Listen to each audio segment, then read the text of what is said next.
Students, आज हम आपको एक्सप्लेन करेंगे संस्कृत में व्यंजन संधि या इसको हल संधि भी बोलते हैं। व्यंजन संधि जब दो वर्ण या स्वर की सहायता से जो उच्चारित होते हैं तो दो व्यंजन या स्वर, व्यंजन का स्वर के साथ या स्वर का व्यंजन के साथ जब मेल होता है तो वहां पर व्यंजन संधि आती है।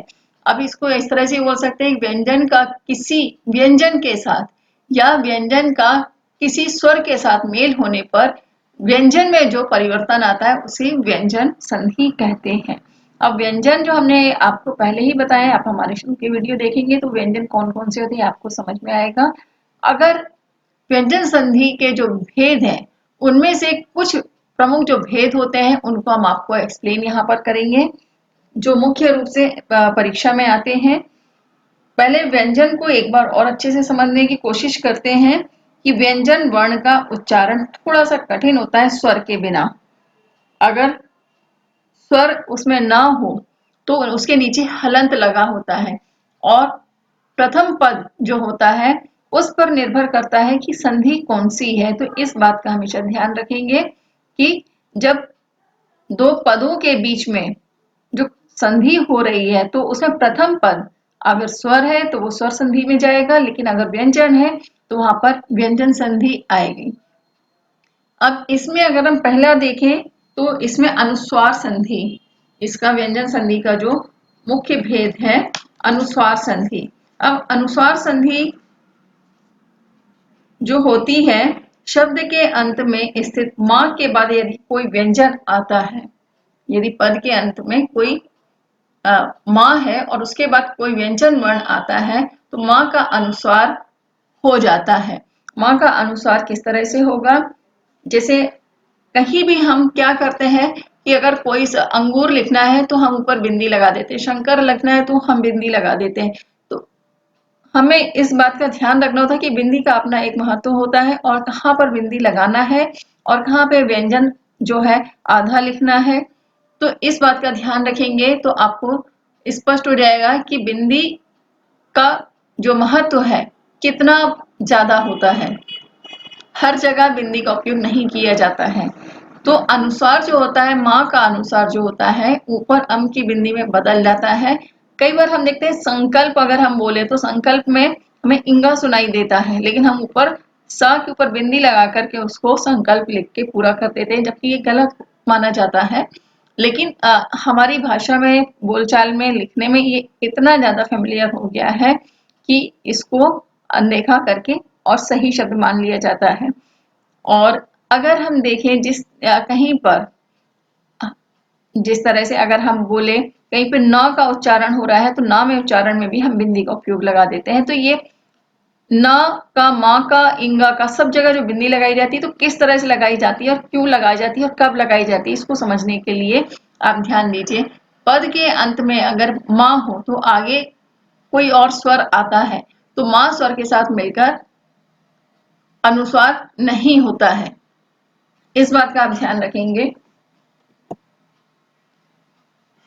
अब उदाहरण अगर देखें तो मां धन व्यंजन बराबर अनुस्वार होगा। अब उदाहरण यहां पर देखेंगे, सत्यम धन वद। सत्यम में प्रथम पद में जो है अंत में मां आया हुआ है और इसके नीचे हलंत लगा हुआ है। अब इसके साथ आ रहा है वद, तो यहां पर जो होगा य के ऊपर बिंदी लग जाएगी और इसको हम इस तरह से उच्चारित करेंगे सत्यम वद। तो इसका उच्चारण मां के साथ हो रहा है इस वाली बिंदी का, और मां के साथ और कोई और स्वर आता है, मां के नीचे हलंत है यानी स्वर नहीं है, इसके साथ अगर कोई भी स्वर आता है तो यहाँ पूरा मां हो जाएगा। अब उदाहरण देखें तो सम धन आचारः। अब यहाँ पर स्वर जो है आ आया हुआ है, इसलिए मां के नीचे का हलंत हट जाएगा और इसमें आ की मात्रा लग जाएगी और ये हो जाएगा समाचारः। अब इसमें अगर हम और अगर ध्यान दें तो धर्मम धन चरह, तो धर्मम में अगर मां के नीचे हलंत है यहाँ पर प्लस चरह, तो यहाँ पे धर्मम चरह हो जाएगा और धर्मम में धर्म जो है ऊपर बिंदी आ जाएगी और उसको उच्चारित करेंगे धर्मम चरह। अब इसमें आता है दूसरा इश्चित्व संधि। अब इष्टित्व संधि जो होती है स या ता, सा और ता वर्ग, त थ द ध न, और स के साथ श और च वर्ग, च छ ज झ या, इनमें से अगर कोई वर्ण आता है तो स का श हो जाएगा और त थ द ध न का क्रमशः च छ ज झ या हो जाता है।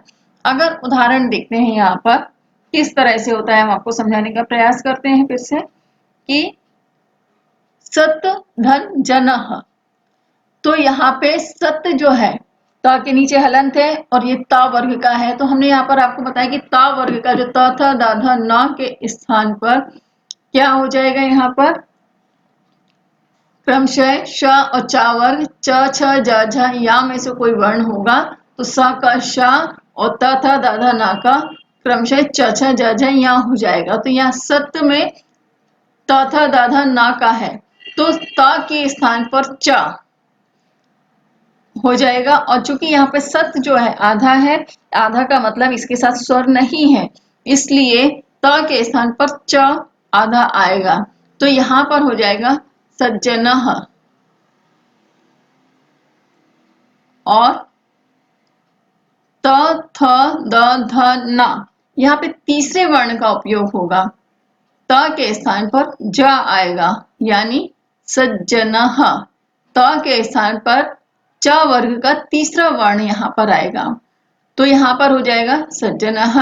अब उद धन जोलः, तो उद, तो यहाँ पर होगा इसका ज आएगा चा वर्ग में से द के स्थान पर, तो ये हो जाएगा उज्ज्वलः।